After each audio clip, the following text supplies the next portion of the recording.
Welcome everybody to my first video in a series of videos where I will be going over each and every lesson from a method book created and written by Julio S. Sagreras. The book is called Las primeras, segundas y terceras lecciones de guitarra, guitar lessons, books 1 through 3. All right, actually, you know what? Let me hold it up for you. It looks like this. Okay, this is the book that we'll be going over, hopefully in its entirety over the coming months, maybe a year. I mean, I plan on doing one video for every lesson, so we'll see how that turns out. We're going to start with lesson number 1. So if you don't have a copy of this book, please go ahead and make that purchase through your preferred method and come back to this video because I'll be referencing the book fairly often. So I'm going to, for this whole video series, I'm going to take the stance that whoever's watching this, you included, does not know how to play the guitar, does not know how to read music. So there's going to be a lot of information in the beginning because we'll be learning how to play and learning how to read at about the same time, which requires a lot of patience and discipline with a little frustration mixed in there. So hopefully you stick to it because no one ever regretted learning how to play an instrument. So let's get started with obviously lesson number 1. So on lesson number 1, again, I'm going through all of the little details first, so it's going to be a while before we actually play the lesson. On lesson number 1, the very first thing that I'm going to talk about is the treble clef. The treble clef is simply the clef that we as guitarists will read from or write onto if we're writing something down for the guitar. There are other clefs that I'm not going to go over. Just know that the treble clef is the one that we use as guitarists. Beside that is the time signature. The time signature for lesson number 1 says C, the letter C. C stands for common time, and common time means 4/4. 4/4 means, in the simplest terms, you just count to 4. For now, that's all you need to know. Just count to 4. 1, 2, 3, 4. 1, 2, 3, 4. Just so that we can keep a beat. Okay. Next thing, we'll talk about the staff lines. There are 5 staff lines. The lines don't represent anything in particular. The lines are just markers for us to tell when a note in the staff lines has moved up or down. They don't represent the strings. I know a lot of students in the past have confused those staff lines with tablature. The lines do not represent anything on the guitar. They're just lines, okay? Let's go ahead and continue with the notes that you see. There are 4 notes. These 4 notes are called quarter notes, and quarter notes each receive 1 count, which is why there are 4 of them. Just like there are 4 beats in the measure, there will be 4 quarter notes in this measure, okay? Underneath the first quarter note, you're going to see a number, and that number is 0. That number 0 means you don't have to use your left hand to press anything down onto the string in order to play the note correctly. When we see that, the first thing that comes to mind is an open string. Open meaning what I just said. You play the string without pressing anything down. So that's what that 0 stands for, okay? Underneath that 0, you're going to see a number 1 in a circle. That number 1 in a circle means the first string. And then you'll see a dotted line going all the way across to the end of the measure underneath all 4 of those notes. That just means that all 4 of those notes you're going to play on the first string. Okay? Let's see, continuing on with our definitions, I guess you could say. Above the notes, you're going to see letters I and M. I means you're going to play the string with your index finger, and M means you're going to play the string with your middle finger. So for these 4 notes, which we'll play in a second, you're going to play the first one with your index, second one with your middle, first one with your index, or third one with your index, and then the fourth one with your middle. We call that alternating I and M. Okay? Above the I and the M, you're going to see this articulation marking. Articulation marking in this book represents rest strokes. So what he wants you to do, and you can go ahead and decide for yourselves how you want to do this, because this is one thing I don't necessarily agree with. He wants you to play all of these notes in lesson number 1 as rest strokes, with the exception of the 6th string, which we'll get to eventually. For you, or for anyone, in my experience, I'd rather you play with both rest strokes and free strokes. If you don't know what those are, I have a video or two, I believe, that talks about in great detail what a rest stroke is and how to execute it properly, and what a free stroke is and how to execute that properly. So you might want to check those out in case you have no idea what I'm talking about. Okay? Above those articulation markings, you're going to see the word me, M-I.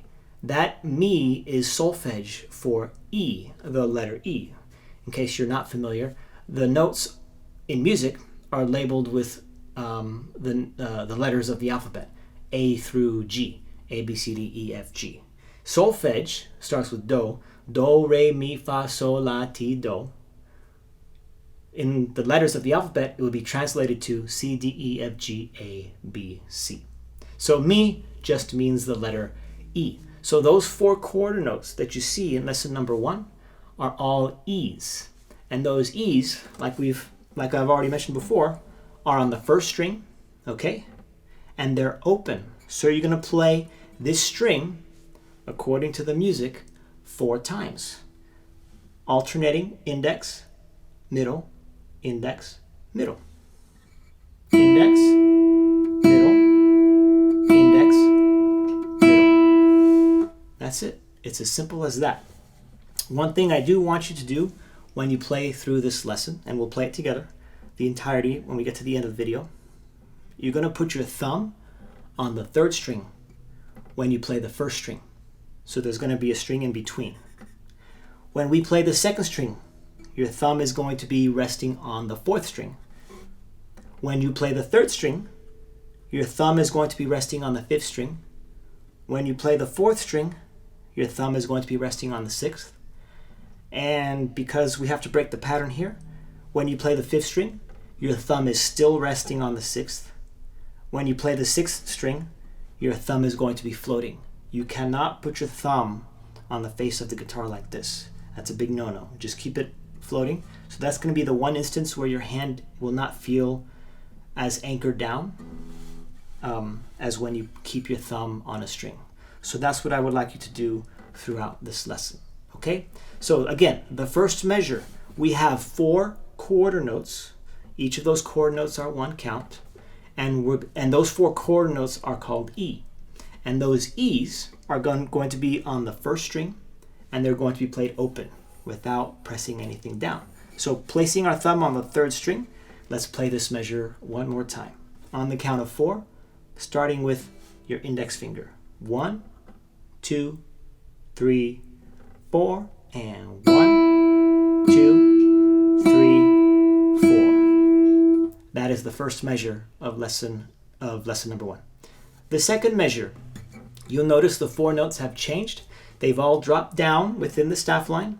Okay, those 4 notes are called B.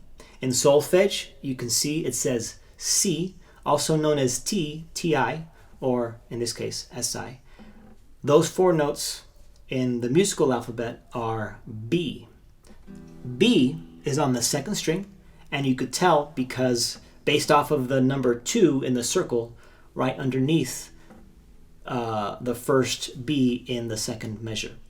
You see the dotted line going across, right, underneath all 4 of those B's. Those are all going to be played on the 2nd string. Again, you'll also see the 0 indicating to you that that string is going to be played with that, or that note is going to be played without pressing anything down on the string.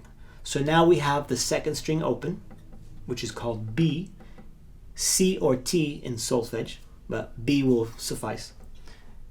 Placing our thumb on the 4th string, we now play the 2nd string 4 times, alternating with our index and our middle finger. I, M, I, M. Okay? 4 times for each of those counts. Going on to the 3rd measure. Okay, you hopefully can see the pattern already. Going on to the 3rd measure, we have the note labeled as sol in the music. Sol is just G in the musical alphabet. Okay? So now our thumb is on the 5th string, and we're going to play the 3rd string with our index and our middle finger. Again, the clues are pretty clear. The 3 in the circle means 3rd string. The dotted line going across the entire measure means all of those are going to be on the 3rd string. The first note of that measure has a 0 above it. That's the fingering for the left hand. You're not pressing anything down. That means it's going to be, yet again, another open string. One thing I do want to point out, the stems of these notes are going up instead of down. That doesn't bear anything, that doesn't have anything to do with how you play it, where you play it. It's simply a visual or aesthetic thing to keep things centered and clear. Okay, it doesn't mean anything right now. Okay, so now we're going to go ahead and play the 3rd string. So now our thumb is going to be placed on the 5th string, starting with our index finger, alternating I, M, I, M. By the way, I'm playing free strokes. If you want to play rest strokes, you're more than welcome to do that. Either or, I strongly suggest that you play this lesson many times over with both rest strokes and free strokes. So on the count of 4, because again our time signature is C, which is common time, which is 4/4, which means we count to 4. 1, 2, 3, 4, and 1, 2, 3, 4. Going on to the next measure, measure 4, and now we have the 4th string. And hopefully it all makes sense now. The 4th string is called D. Re in solfege is just D in the musical alphabet. So we do this 4 times as well. Again, our thumb is now on the 6th string because we're skipping a string. There's always a string in between, right? On the count of 4, we're playing the 4th string, which again is D. 1, 2, 3, 4, and 1, 2, 3, 4. Okay? The 5th string, in the book it says La. La is A, so we're playing A. The 5th string is called A, okay? Thumb is still on the 6th string. 1, 2, 3, 4, and 1, 2, 3, 4. Now the 6th string. The 6th string, if you notice, is also called Mi, just like the 1st string is called Mi. Those are both E's. The 1st string is known as high E, and the 6th string is known as low E. This is a guitar specific thing. High E, low E. Okay, so now we're playing the 6th string. Now our thumb is floating, if you remember. It's not on the face of the guitar. And we alternate I, M, I, M. Again, I'll go over these little bits of information again. You'll see a number 6 underneath the first of those 4 quarter notes. 6 representing the 6th string. The 6 in a circle, I should say. The 0 above it means no fingers down. It's an open string. 6th string, open. I, M. 1, 2, 3, 4, and I, M, I, M. And then the lesson continues by returning to the 5th, the 4th, the 3rd, the 2nd, and the 1st. And that's the entire lesson. Okay, so we're going to go ahead and play it one time through. One thing to keep in mind, when you play this lesson, please make a concentrated effort to familiarize yourself with the notes that you see on the page. What I don't want you to do is to simply put your head down and practice this until you get it down. I'm not saying that's bad. That's not bad at all. That's actually good because you're focused. But what I want you to do, what I want you to learn as we're going through the lessons, is I want you to learn how to read the notes. okay? Because the idea behind these videos, this video series, is that you learn how to play the classical guitar properly while also learning how to read the notes. So, I strongly encourage you to take that advice to heart and start and be really mindful of the notation that you see on the lesson, and look at the notes as you play them so you can connect what you're playing with what you see on the page. All right, so having said that, let's go ahead and finish this video by playing lesson number 1 in its entirety.